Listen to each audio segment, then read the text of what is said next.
morning, happy Friday. Another beautiful day to be alive. Yesterday, now in the afternoon, I went walking on my afternoon walk in the tide flats, and it was in the mid-80s and sunny.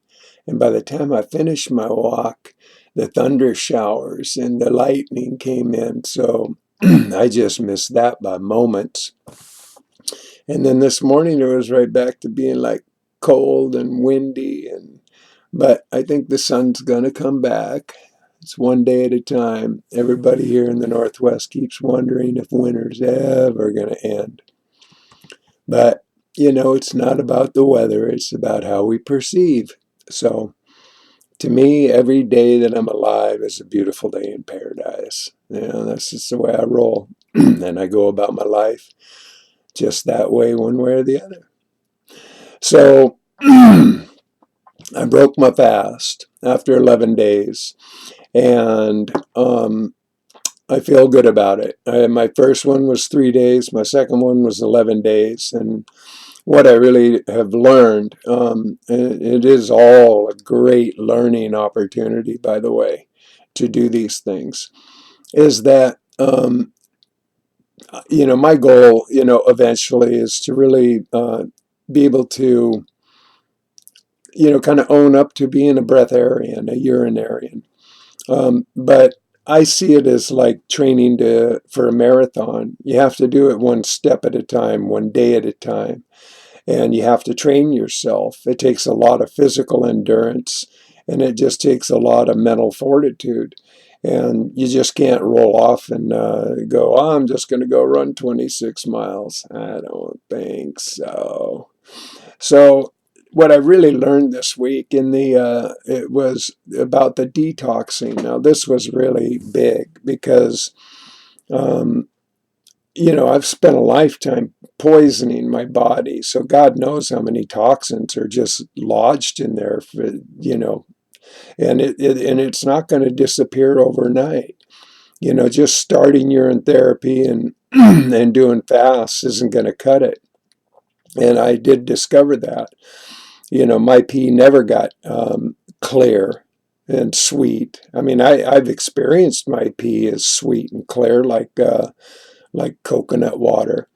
But, as each day went by, it just kept getting, it was like, dark and really bitter, and, what I was passing through my bowels was just foul and putrid and dark, so I realize that's all toxic release. And so, I look at it as good, not bad, but it is a process.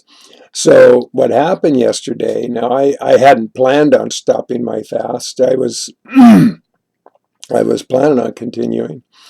But, I have a, good rationality, and, never underestimate good rationality, when you want to justify and validate whatever you're doing.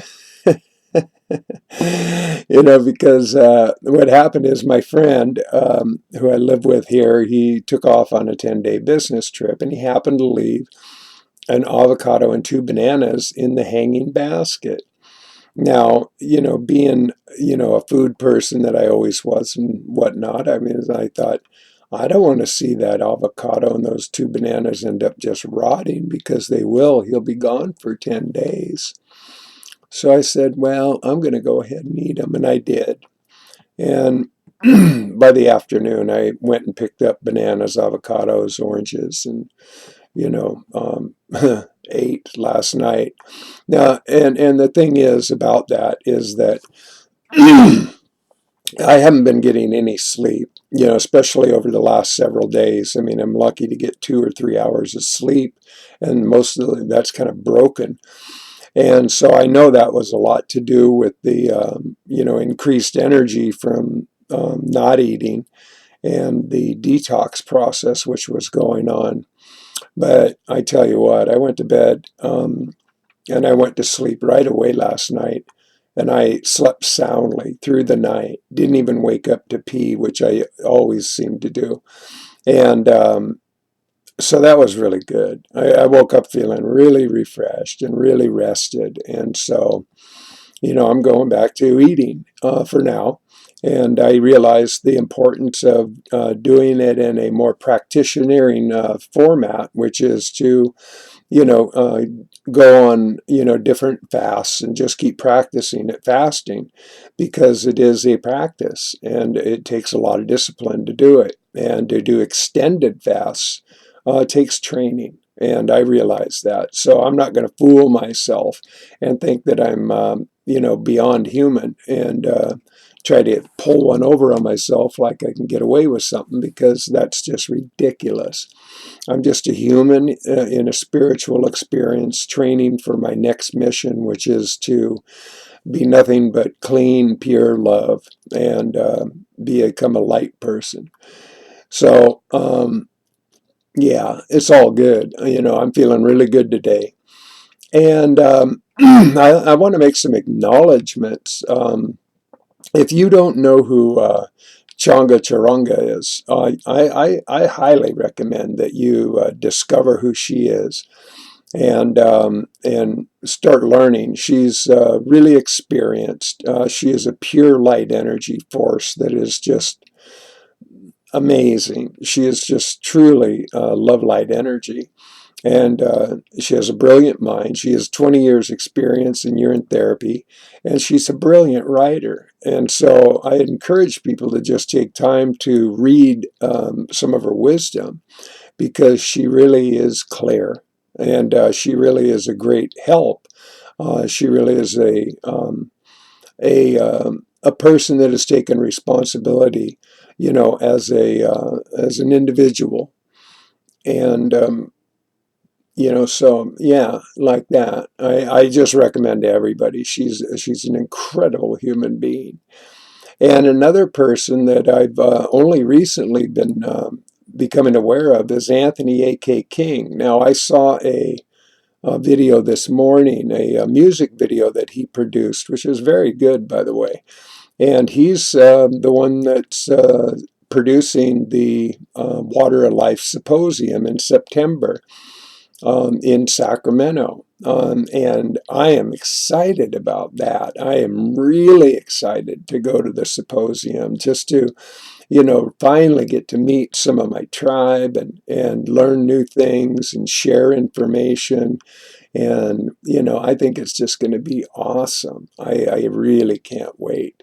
So, if you haven't discovered these people, I recommend highly that you look into them. And, I encourage everybody to consider making it to the symposium. I think it's going to be a real celebration, a real unity of the water of life as well as the beauty of spiritual life and all of that. So, yeah, it's like that. And I also just want to acknowledge all the people that do take time to make comments and that follow the channel that and my show here that I'm producing. And I want to just send you shout outs and love because you mean a lot to me. To have love and support and input just is it's valuable, extremely valuable. And so thank you. Thank you very much, for subscribing and liking and commenting and, like that. So I'm going to close this morning with another poem that I wrote. These are most every poem I'm sharing these days is from a book I produced, 18 years ago. So the poetry is from the past. And this one's called The Kingdoms Within. Can we be conscious if we're spiritually dead, feeding the monsters that live in our head, ignoring the essence that Christ's consciousness brings, hollows the spirit and reduces our being? Life is a gift of miraculous form, one sperm in a million. That's how we're born. A spiritual path from womb to the world. God goddesses live in boys and girls. Honor that fact each breath that you take and discover the difference that your life will make. You are important. Become more benign. The kingdom's within you. It's God's design. Actually, it's in God's grand design. Oops. Anyway, there it is. So I hope all is well in your world today, that love finds its way and hugs to you in every way possible, and that you have a beautiful, wonderful, marvelous day. And with all of that being said, kaboom! You just been loved. See you now.